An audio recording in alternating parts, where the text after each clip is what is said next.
definimos o establecimos que esta iglesia es una iglesia confesional. Y para definir que es una iglesia confesional, ¿qué hicimos? Definimos primero qué es una confesión. Y dijimos que una confesión, según nuestra lección, es un documento histórico que sirve como un estándar doctrinal de la iglesia. Este estándar doctrinal se encuentra de forma escrita, en donde se exponen e identifican aquellas verdades que son esenciales para la salvación y también aquellas que, aunque no son esenciales para la salvación, sí son necesarias para el buen bienestar, para el buen caminar, para el bienestar de la iglesia. Sí, eso es una confesión, es un estándar doctrinal de forma escrita.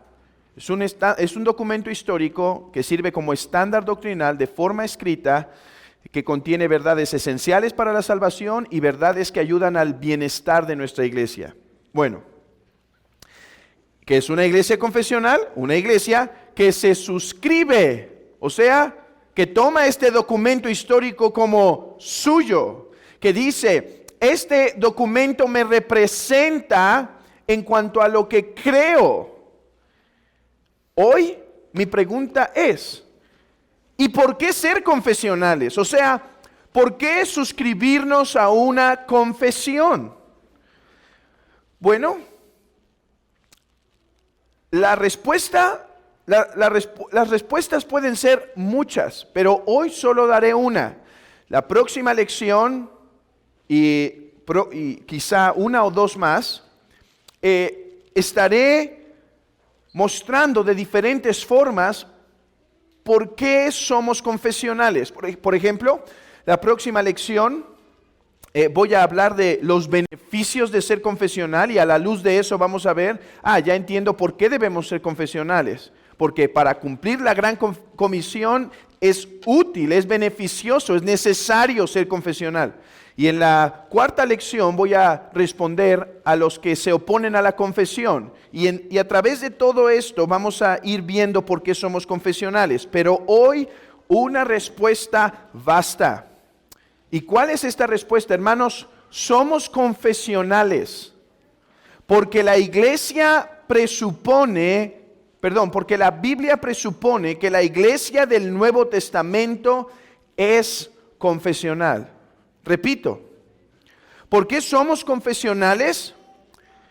Porque la Biblia presupone que la iglesia del Nuevo Testamento es o sería una iglesia confesional. En las palabras de un autor que quizá que tienen en sus hojitas, llamado G.B. Fesco, él dice esto: la evidencia bíblica para apoyar la afirmación de que las confesiones de fe son tanto bíblicas como necesarias. Cada uno de estos textos que vamos a ver capta la idea de que Dios espera que su pueblo tome esta revelación autoritativa, reflexione sobre ella, estudie, la repita en sus propias palabras y la transmita a generaciones futuras. La Biblia ordena la creación y mantenimiento de una tradición confesional y catequética que sea bíblicamente fiel. ¿Qué dice Fesco? Que la evidencia bíblica apoya la afirmación de que las confesiones son tanto bíblicas como necesarias. Y hoy quiero demostrarles eso. A ver, hoy no les voy a mostrar el versículo que dice, y te harás una confesión de fe. Ni hoy, ni mañana, ni el próximo domingo. Porque no hay tal cosa. Mi propósito, hermanos, es mostrarle algunos textos que apoyan la idea de que la iglesia debía recibir la palabra, meditarla, articularla y confesarla. Y a la luz de eso, es que dice Fesco. Vean el último párrafo, la última sección de su cita. La Biblia ordena la creación y mantenimiento de una tradición confesional y catequética que sea bíblicamente fiel. A ver, la Biblia no dice, y te suscribirás a la Confesión de Londres de 1689. Mi argumento hoy no es ese. Mi argumento hoy es que la Biblia apoya, ordena la creación de una tradición confesional. Ahora, ¿a cuál confesión suscribirnos? Bueno, a la que creamos que es más bíblica, ¿no es cierto? ¿Y por qué nos suscribimos a esta y no a Westminster o a Savoy o a los 39 artículos o a la confesión helvética y demás? Eso lo vamos a ver en próximas lecciones. ¿Por qué la confesión de 1689? Hoy solo es responder por qué somos confesionales, porque la Biblia presupone que la iglesia del Nuevo Testamento sería una iglesia confesional.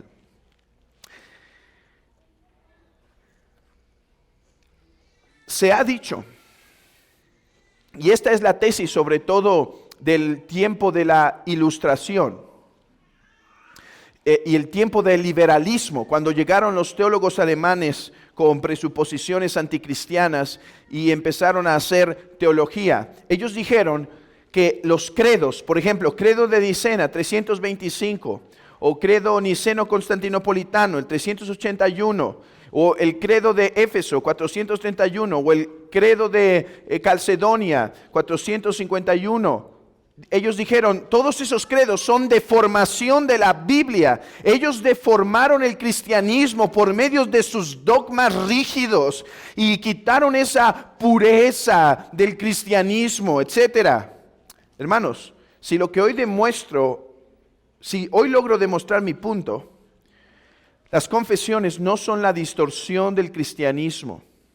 Las confesiones es el desarrollo natural del cristianismo. A ver. El cristianismo temprano, no estoy hablando de la Biblia, estoy hablando del cristianismo temprano, ¿sí? La iglesia temprana que hemos visto, por ejemplo, en la historia de la iglesia con los padres apostólicos, con los apologistas, Justino Mártir, Ireneo y estos hombres que hemos empezado a conocer en la historia de la iglesia. Esta iglesia debe verse al principio como un bebé. En muchos aspectos podría ser un bebé. Sus confesiones no eran totalmente desarrolladas. No estoy hablando de los teólogos, esos eran, hermanos, hombres que nunca podremos superar. Más bien debemos ponernos en sus hombros. Pero la iglesia como tal, su confesión era sencilla. ¿Qué confesaba la iglesia? Creo en Cristo. Cristo es el Señor. Bueno, ¿qué esperamos de una iglesia que es como un bebé, que crezca y madure, ¿no? Así que cuando vemos a un adulto, no decimos, este hombre está deformado, porque ya no es un bebé, ¿verdad? Digo, estaba mejor cuando estaba bebé, pero más bien decimos, creció naturalmente, se desarrolló naturalmente, ¿cierto?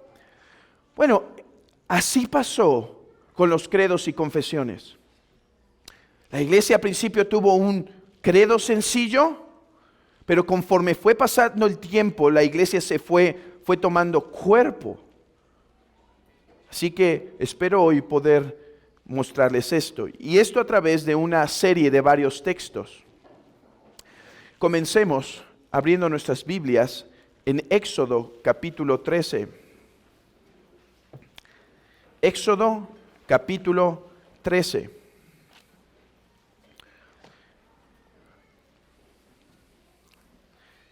Dice así el versículo 14 y 15.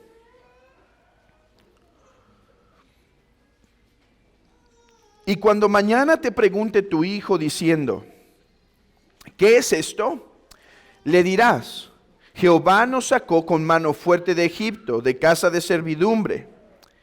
Y endureciéndose Faraón para no dejarnos ir, Jehová hizo morir en la tierra de Egipto a todo primogénito, desde el primogénito humano hasta el primogénito de la bestia, y por esta causa yo sacrifico para Jehová todo primogénito macho, y redimo al primogénito de mis hijos.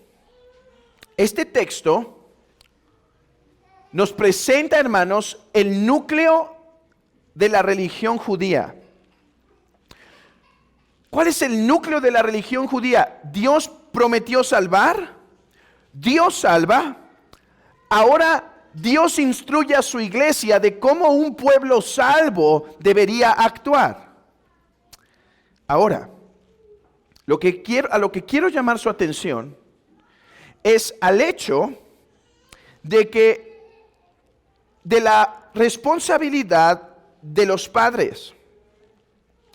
Los padres tenían la responsabilidad de repetir a sus hijos el significado del evento. Y esto es algo común en la Biblia, hermanos. Los eventos grandes de Dios no los interpretamos nosotros, los interpreta Dios. Dios nos da su interpretación y nosotros los repetimos y los rearticulamos.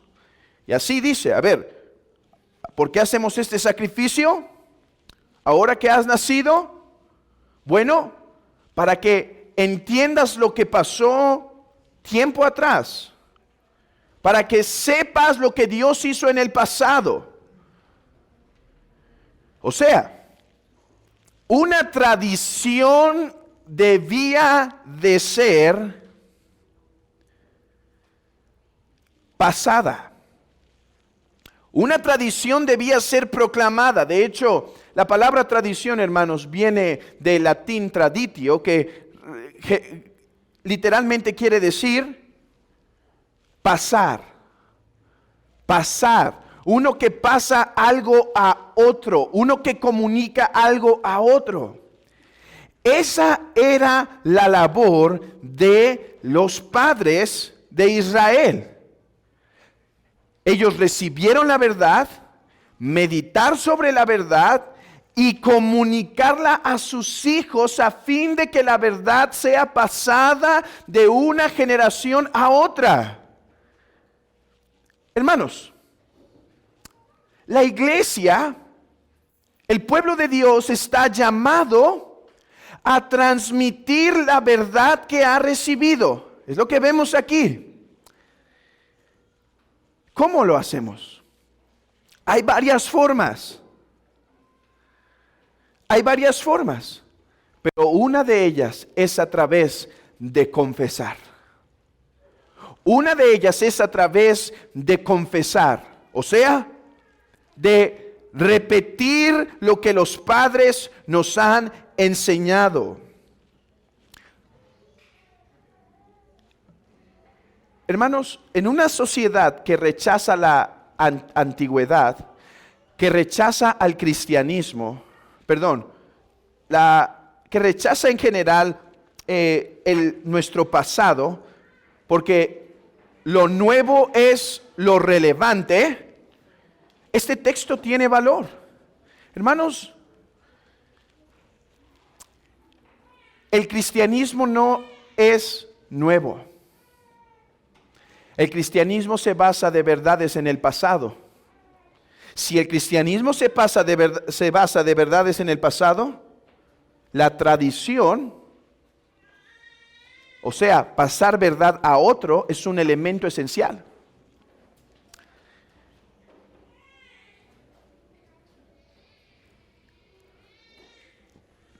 ¿Recuerdan cuando vimos la carta de Diogneto? La epístola a Diogneto. Una de las preguntas de este hombre era, ¿por qué tu religión es nueva? Porque esto espantaba a los hombres en el pasado. ¿Por qué tu religión es nueva? ¿Qué diríamos nosotros? No es nueva. Empezó en el huerto del Edén, pero Adán la corrompió. Siguió por medio de Israel, pero Israel la corrompió. Vino el nuevo por medio de Cristo y la estableció, pero esta no es nueva.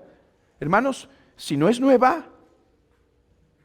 nuestra Nuestro cristianismo se basa en recibir y pasar.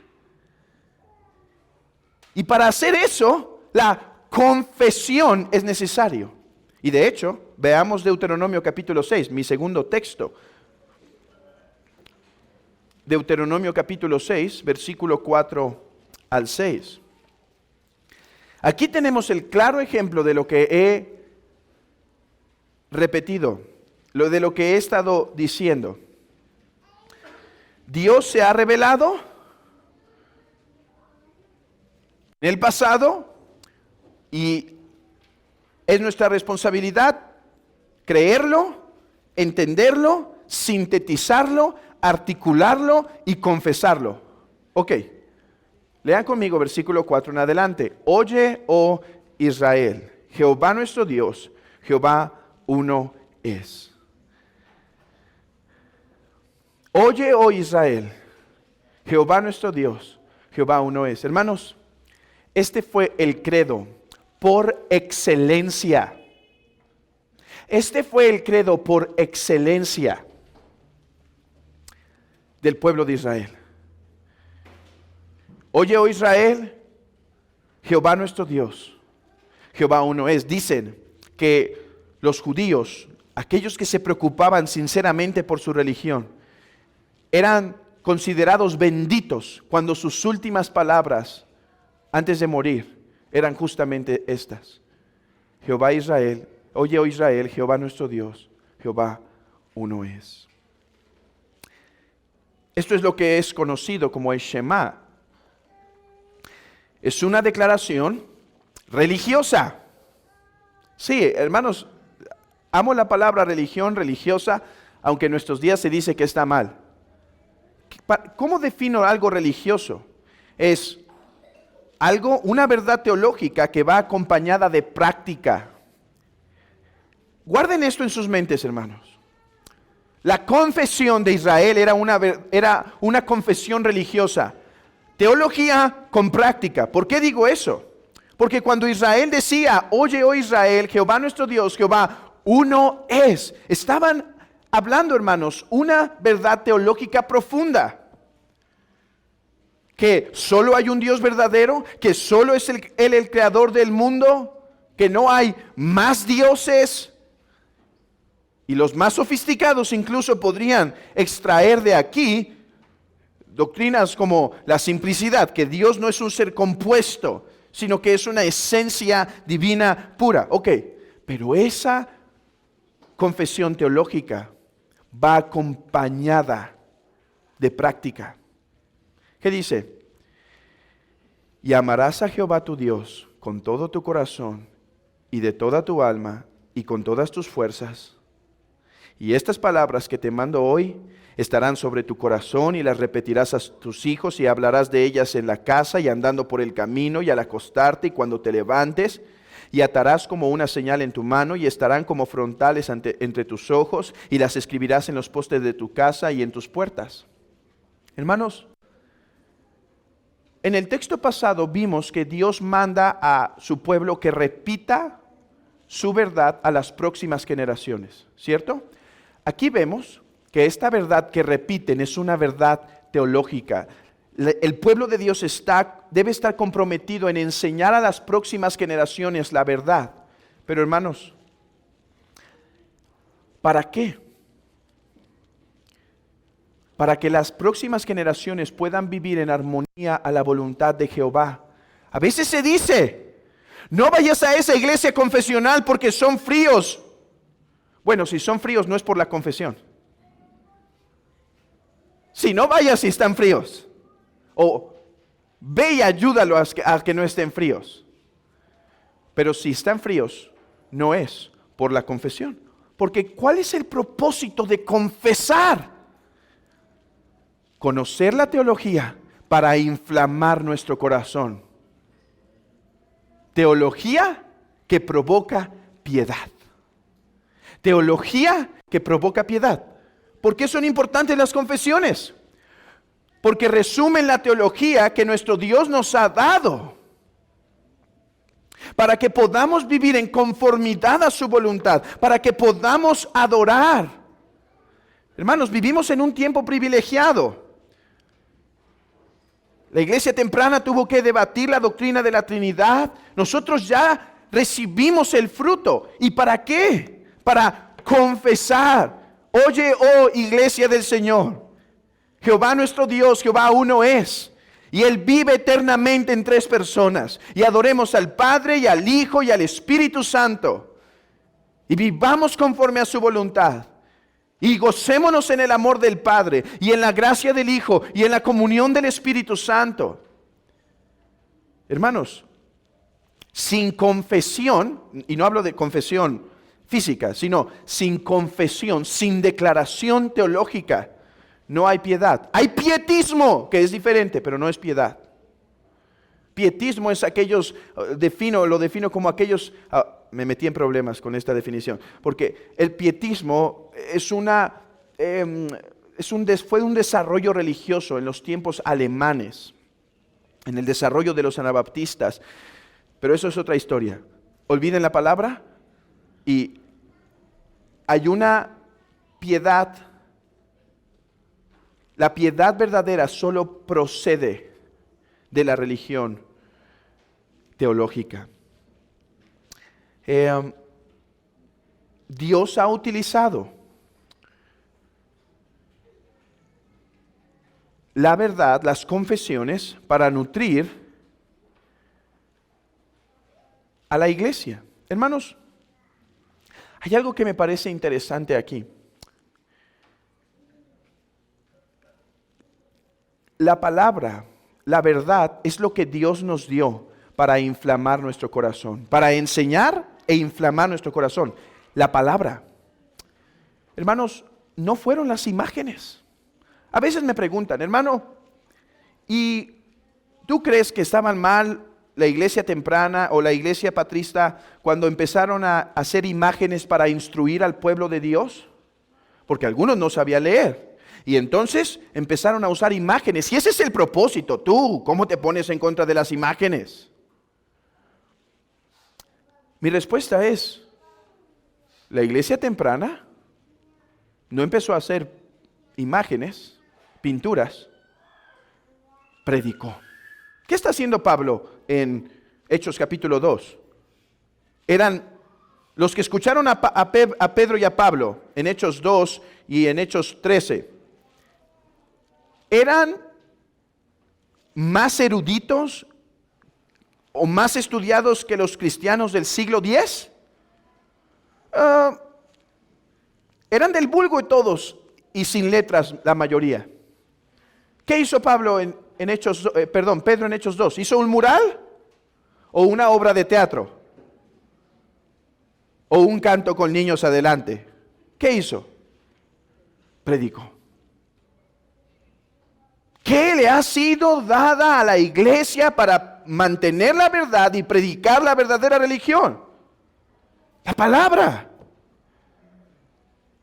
Hermanos, aquí está Dios instruyendo a Israel.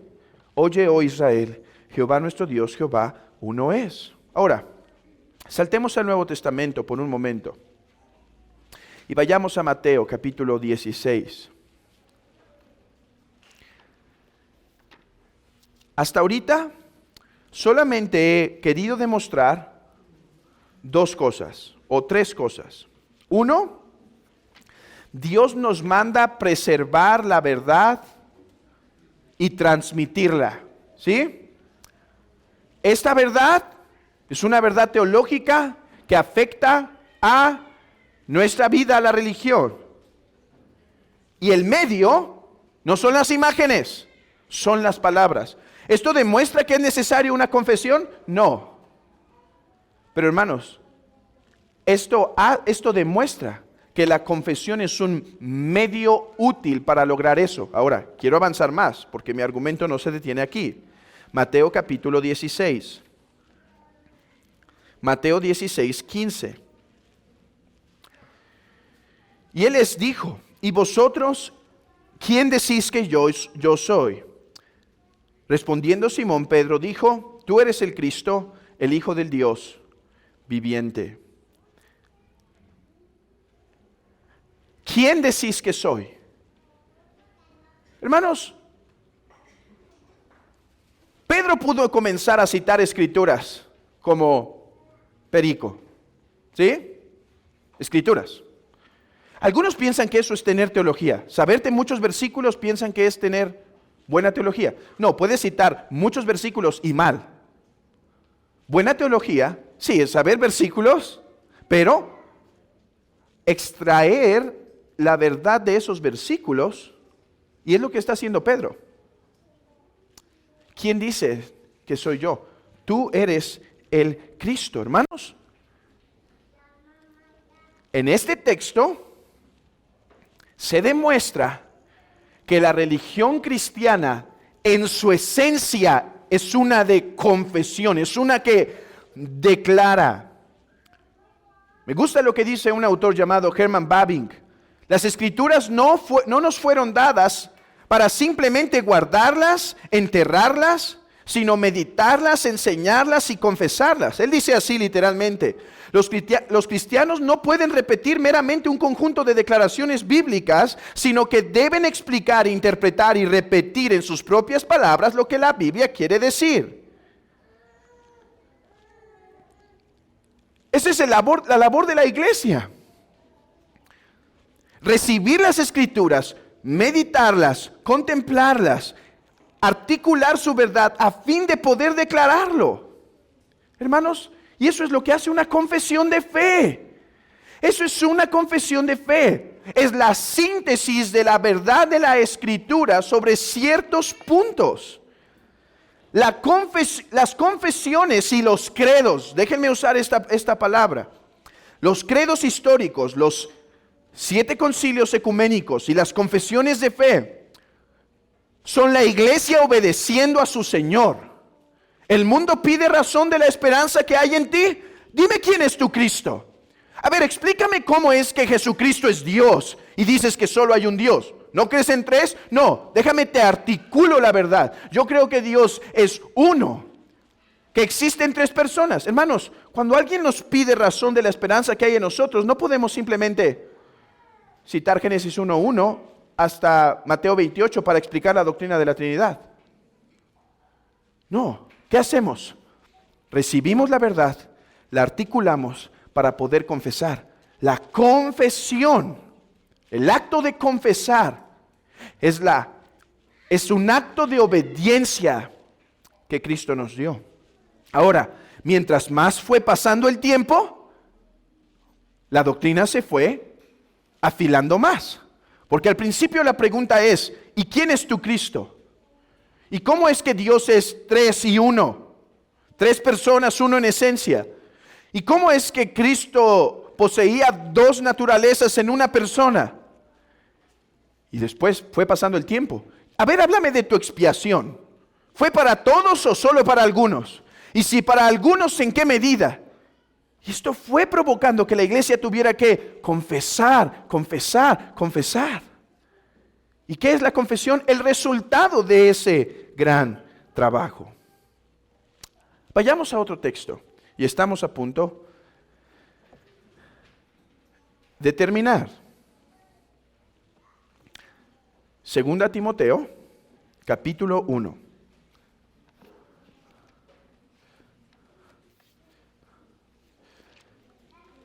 Versículo 13. Bueno, desde el versículo 12.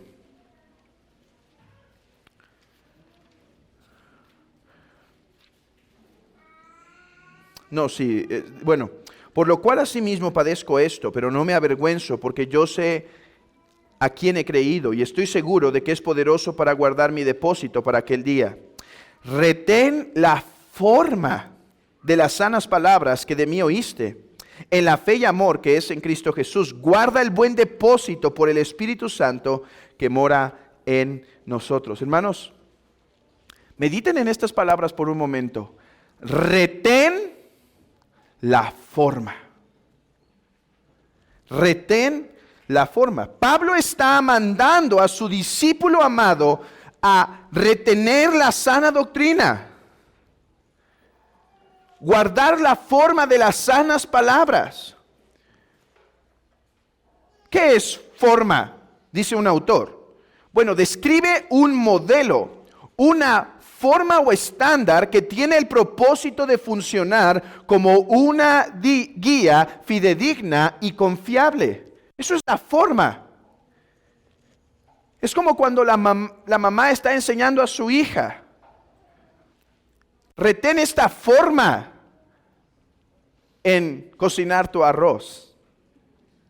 O a la hora de coser, le da patrones, ¿cierto? No sé mucho de costura, pero creo que se llaman patrones. Y con eso puede recortar. ¿Y cuál es?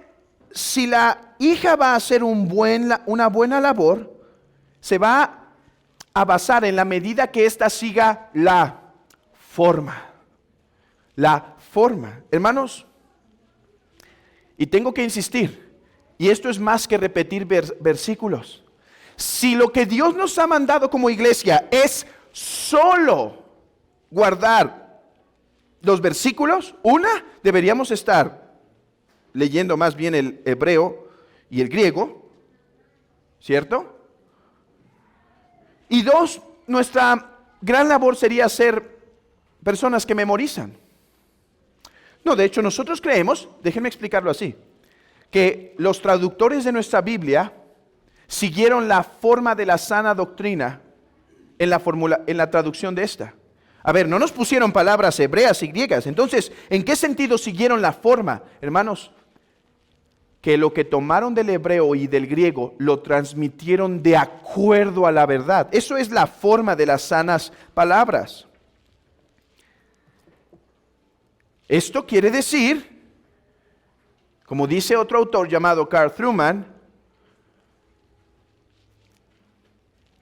que la Biblia contiene verdad que debe ser transmitida a las próximas generaciones a fin de que ellos puedan ser fieles. Hermanos, piensen por un momento en la doctrina de la Trinidad conmigo, en el debate que se dio.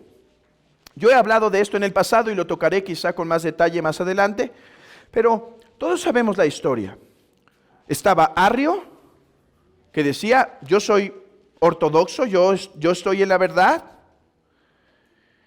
Y Atanasio decía, no, tú no estás en la verdad. Bueno, Atanasio y la iglesia verdadera decía, es que la Escritura dice que Jesucristo era el Verbo y el Verbo era con Dios y el Verbo era Dios. ¿Y qué decía Arrio? Amén. No, pero además dice que yo y el Padre uno somos. ¿Qué decía Arrio? Amén. No, pero Dios había hablado muchas veces y de muchas maneras, pero en estos tiempos nos ha hablado por el Hijo, y Él es heredero de todas las cosas, y Él es la imagen misma de su sustancia, y quien gobierna todas las cosas con la palabra de su poder. ¿Qué decía Él? Amén. ¿Qué tuvo que hacer la iglesia? Tuvo que articular con sus propias palabras lo que esos textos enseñan. Y entonces dijeron, Arrio, Jesucristo es Dios de Dios, luz de luz, Dios verdadero de Dios verdadero, engendrado, no creado, de la misma naturaleza del Padre, consubstancial con Él. ¿Qué dijo Arrio? Oh, no uses palabras que no son de la Biblia. No a los credos y confesiones. Es interesante que han sido los herejes que se oponen a los credos y confesiones. ¿Saben que en el tiempo de la Reforma Protestante fueron los socinianos los que se oponían a la Trinidad, los que rechazaban las confesiones? Bueno, regresemos al punto. ¿Qué hizo Atanasio y todos los ortodoxos para refutar a Arrio? ¿Qué hizo Atanasio y todos los ortodoxos para refutarlo? Mantuvo la forma de las sanas palabras, de la sana doctrina. ¿Cómo? Pero si la palabra Trinidad no está en la Biblia, pero la Escritura enseña esa verdad que nosotros decimos que nosotros la denominamos Trinidad. Enseña eso. Y por lo tanto, ellos fueron fieles en sostener la buena doctrina. Esa es nuestra labor. Mantener la forma. Hermanos, por eso no podemos rechazar la tradición, porque la tradición ya nos dio una forma. Ahora, hay dos formas de ver la tradición, y de esto hablaré después, pero hay una buena forma de recibir la tradición. Hay una mala, hay una buena. Nuestra labor es recibir lo que nuestros padres en la fe han formado para mantener la forma de la sana doctrina. Un texto más y con esto hemos concluido. Judas 3. Judas 3. Amados, por la gran solicitud que tenía de escribiros acerca de nuestra común salvación, me ha sido necesario escribiros, exhortándoos que contendáis ardientemente por la fe que ha sido dada una vez a los santos.